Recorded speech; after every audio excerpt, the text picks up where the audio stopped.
Hello friends, द्वितीय सत्र घटक चाचणी परीक्षा जवळ येत आहे. त्यामुळे आत्ता सराव पेपर सोडून परीक्षेत यश मिळविण्याकरिता तुम्ही तयार आहात ना? चला तर मग आज आपण इयत्ता 5वी परिसर अभ्यास 1 व 2चा एकत्रित पेपर सोडवणार आहोत. आजचा पेपर हा 12+8 असा 20 गुणांचा पेपर आहे. तर विद्यार्थी मित्रमैत्रिणींनो, पेपर सोडूया. प्रश्न पहिला अ. रिकाम्या जागी योग्य शब्द लिहा. कर्बोदकांपासून शरीराला टिंबटिंब मिळते. उत्तर: कर्बोदकांपासून शरीराला ऊर्जा मिळते. माहितीची देवाणघेवाण करणे म्हणजे टिंबटिंब होय. उत्तर: माहितीची देवाणघेवाण करणे म्हणजे संदेशवहन होय. तिसरी गाळलेली जागा. दूषित पाणी जमिनीत मुरत राहिले तर ती जमीन टिंबटिंब होते. उत्तर: दूषित पाणी जमिनीत मुरत राहिले तर ती जमीन नापीक होते. माहितीचा उपयोग टिंबटिंबसाठी होतो. उत्तर: माहितीचा उपयोग ज्ञाननिर्मितीसाठी होतो. 4 दिलेले आहेत, त्यापैकी तुम्हाला 3 लिहायचे आहेत, पण परीक्षेत बऱ्याच वेळा 3च दिलेल्या असतात गाळलेल्या जागा. ब प्रश्न. चूक की बरोबर ते लिहा. पाण्यात इतर पदार्थ मिसळले की पाणी अशुद्ध होते. हे विधान बरोबर आहे. दुसरं. हवेतील कार्बन डायऑक्साईडचे प्रमाण सतत कमी होत आहे. हे विधान चूक आहे. तिसरं. जैवविविधता जपणे आवश्यक आहे. हे विधान बरोबर आहे. प्रश्न दुसरा अ. एका वाक्यात उत्तरे लिहा. 3 गुणांसाठी आहे. पावसाचे पाणी कशासाठी अडवावे लागते? उत्तर: वर्षभर पाण्याची गरज भागविण्यासाठी पावसाचे पाणी अडवावे लागते. पुढचा प्रश्न आहे. सायकल वापराचे फायदे लिहा. उत्तर: वेळेची व पैशांची बचत, शारीरिक व्यायाम, प्रदूषण होत नाही, छोट्या जागेत ठेवता येते, सामान वाहून नेता येते इत्यादी फायदे होतात. तिसरा प्रश्न. स्थलांतर म्हणजे काय? उत्तर: एका ठिकाणाहून दुसऱ्या ठिकाणी कायमस्वरूपी किंवा तात्पुरत्या स्वरूपात राहण्यासाठी जाणे यालाच स्थलांतर असे म्हणतात. विद्यार्थी मित्रमैत्रिणींनो, तुम्हाला कोणत्या विषयाचे पेपर सोडवून पाहिजे आहेत ते कमेंट्समध्ये लिहून कळवा. पुढचा प्रश्न बघूया. ब. जरा डोके चालवा. एखाद्या ठिकाणी घारी राहिल्या नाहीत तर काय होईल?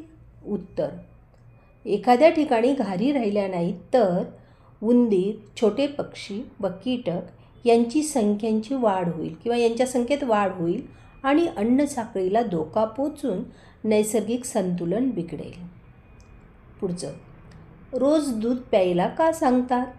उत्तर: दुधात जीवनसत्वे व खनिजे असतात, त्यामुळे शरीराला ऊर्जा मिळते व शरीराची वाढ व विकास होतो, याकरिता रोज दूध प्यायला सांगतात. 2 दिलेले आहेत. मी जरा डोके चालवा. याच्यामध्ये तुम्हाला 1च दिलेलं असतं आणि ते 1 गुणांसाठी असतं. पुढचा प्रश्न आहे क. खालील तक्ता पूर्ण करा. ठिकाण: सोलापूर, औरंगाबाद, येवला, इचलकरंजी. दुसऱ्या गटात प्रमुख वस्त्रांची नावे दिलेली आहेत. हिमरू शॉल, हातमाग व यंत्रमाग कापड, सोलापुरी चादर, येवला साडी. उत्तर आहे सोलापूरची सोलापुरी चादर, औरंगाबादची हिमरू शॉल, येवल्याची येवला साडी, इचलकरंजीची हातमाग व यंत्रमाग कापड.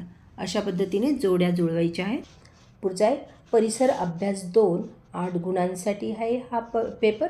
प्रश्न तिसरा अ. रिकाम्या जागी योग्य शब्द लिहा. ज्या काळातील हत्यारांमध्ये प्रामुख्याने दगडाची हत्यारे मिळतात त्या काळाला आपण टिंबटिंब असे म्हणतो. उत्तर: ज्या काळातील हत्यारांमध्ये प्रामुख्याने दगडाची हत्यारे मिळतात त्या काळाला आपण अश्मयुग असे म्हणतो. दुसरं. शेतीचे सुमारे 11,000 वर्षापूर्वीचे पुरावे प्रथम टिंबटिंब आणि टिंबटिंब येथे मिळाले आहेत. उत्तर: शेतीचे सुमारे 11,000 वर्षांपूर्वीचे पुरावे प्रथम इस्रायल आणि इराक येथे मिळाले आहेत. ब प्रश्न बघूया त्याच्यातला. एका वाक्यात उत्तरे लिहा.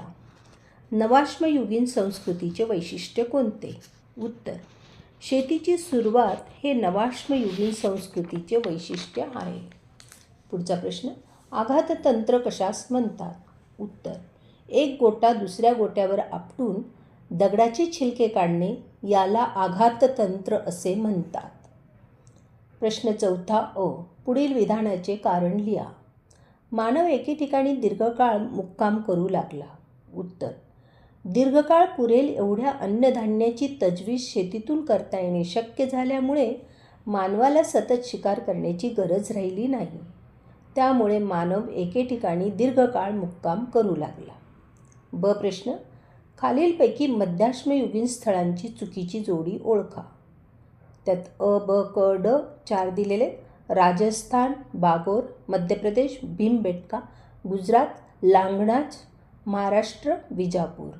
चुकीची जोडी आहे महाराष्ट्र, विजापूर ही चुकीची जोडी आहे. इथे पाटणे असते तर बरोबर असते. विद्यार्थी मित्रमैत्रिणींनो, आजचा व्हिडिओ तुम्हाला कसा वाटला ते कमेंट्स करून कळवा. व्हिडिओला लाईक अँड शेअर करा, सबस्क्राईब करा. डिस्क्रिप्शनमध्ये लिंक दिली आहे, ती अवश्य पहा. पुन्हा भेटूया एका नवीन व्हिडिओसह. धन्यवाद.